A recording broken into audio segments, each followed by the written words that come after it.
你到底想要干什么？苏妍希，你把我出现在神龙集团周年会上的资料、照片，还有我的手链还给我，我自然会放了他。不然你一辈子都别想见到你妈妈。贺锦熙，喂！哎呦，妍希，你一开始跟我说的，你姐姐毁容让你替嫁这事儿，我以为你是糊弄我，或者是你电视剧看多了瞎编的，没想到这是真的。怎么办？我们报警吧！哎，他挟持了你妈妈，这是绑架！我不能报警，你不了解贺锦熙。如果我报警的话，妈妈性命真的会有危险的，而且顾西城也会发现我从头到尾都是在骗他。怎么办？那你打算怎么办呀？你先回家吧。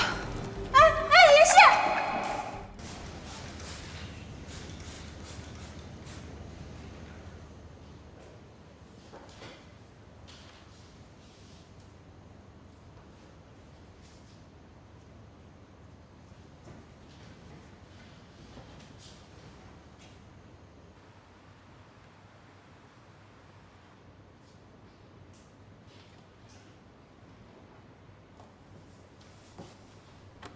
安，进来一下。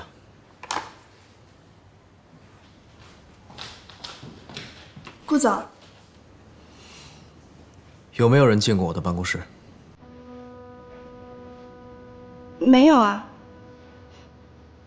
真的？真的。那我的文件，还有抽屉，是谁动的？可能是保洁阿姨打扫卫生的时候不小心碰着的吧。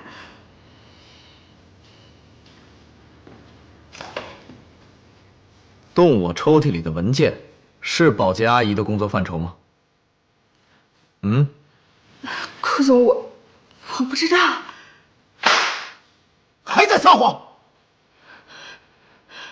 顾总，对不起，我知道错了，我不应该在您不在的时候翻您的资料。但是我发誓，我绝对没有把您的资料喂写给任何人。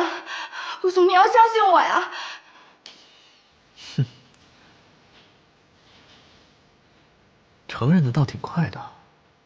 你应该知道，作为一个商业间谍，最后的下场是什么。顾总，我真的知道错了。您看在我跟了您这么多年的份上，